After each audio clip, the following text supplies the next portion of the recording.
This video, I guess, is in part a response to the anti-tracker and some things we've been going back and forth on in the comments section of a video I did earlier today. But also, I guess, is kind of a general statement. I'm going to defend Michael Burnham. Yes, Michael Burnham was right about how to stop the Klingon War. That doesn't make her a Mary Sue. She failed to convince her captain, and then compounded that failure by assaulting her captain to usurp control and countermand her express orders.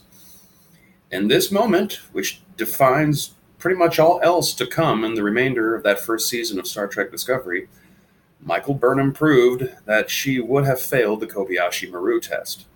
She acted dishonorably in the face of her own no-win scenario.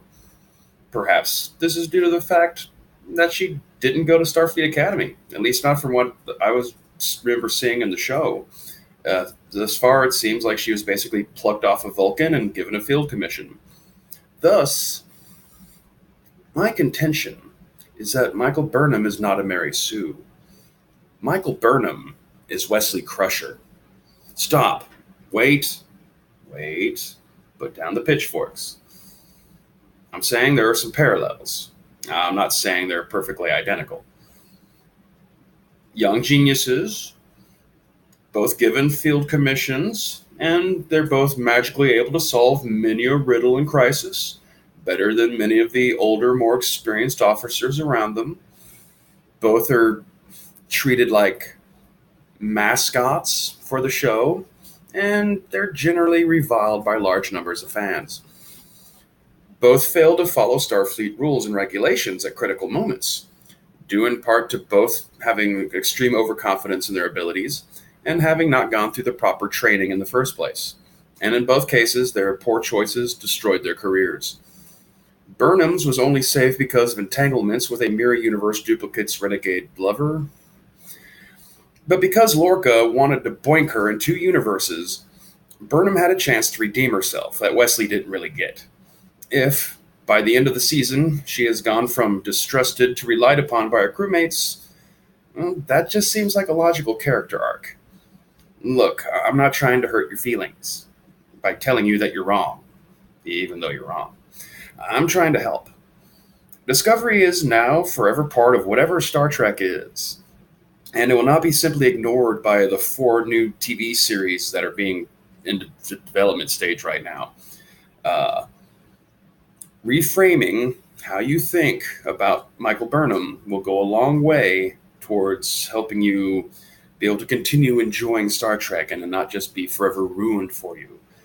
Because the trick here is it's not entirely the studio's fault. People have a control over how they see and react to things.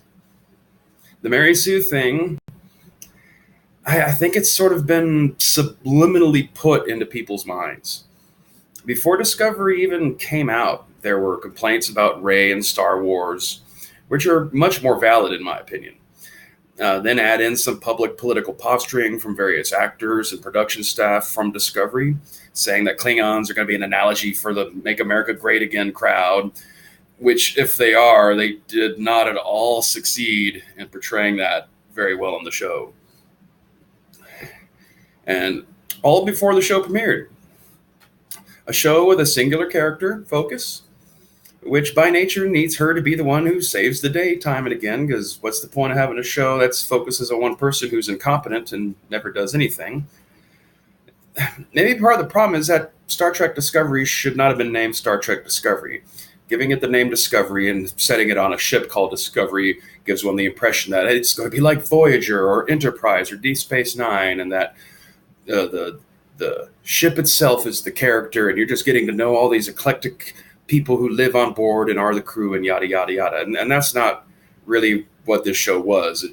If it was called Star Trek Discovery, there should have been a ship Discovery. It's just Michael Burnham discovering herself, or maybe they could have called it Star Trek The Fallen, or they should have just given it another name if they weren't going to give it the classic Star Trek crew. Oh, what's the word I'm looking for? God damn it. Right in the middle of recording a video too. That's embarrassing. It's horribly embarrassing. My God, I should just shoot myself right now. Arr. Anyway, she's written to be stiff, stubborn, and generally unlikable at first. A lot of that because of her being raised on Vulcan. I'm sorry. I think you're tricking yourself into thinking that she's a Mary Sue. Ensemble cast. That's the damn word I was looking for. Yes, the classic Star Trek setup. If it's a show with an ensemble cast, this is not that. It's the Michael Burnham hour, and you're not going to do the Michael Burnham hour showing other people being the fucking hero. Supposedly, Data was going to be his own show, and was later folded in by Gene Roddenberry into the Next Generation. But he originally had an idea where Data was just going to be like this android going on little adventures of people and stuff. I'm pretty sure that if that had ever seen the light of day, Data would have been saving the day in every episode, and people would have been liking him and saying great things about him, and it would have been quite the little Mary Sue of androids. Would people have been calling him that, though? I mean, even in the Next Generation, Data, when he's first introduced, everyone's all like, oh my God, this is our badass robot. And everyone's always like, oh my God, you're such a badass robot. And he's constantly being a badass robot, saving them time after time after time after time after time. The Next Generation doesn't even really die until they blow Data up. Data is the heart and soul of the Next Generation series. Does that make him a Mary Sue? Was 7 of 9 a Mary Sue? I mean, hell, she certainly has a lot more of the attributes of a Mary Sue than Burnham does. You're ruining Star Trek for yourself.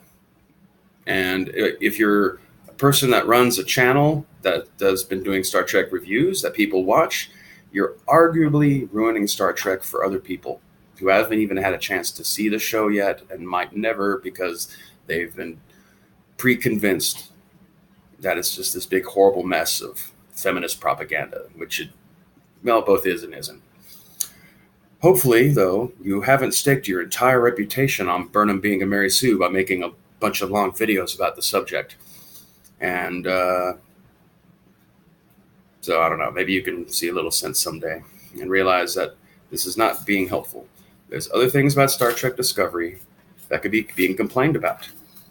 I mean, I'd love to just unleash on how stupid the whole intergalactic mycelium network thing is. Like, apparently somebody saw something about some new research and how cool mycelial cells can be and fungus in general, and then extrapolated into a bunch of quasi-scientific Deepak Chopra level nonsense.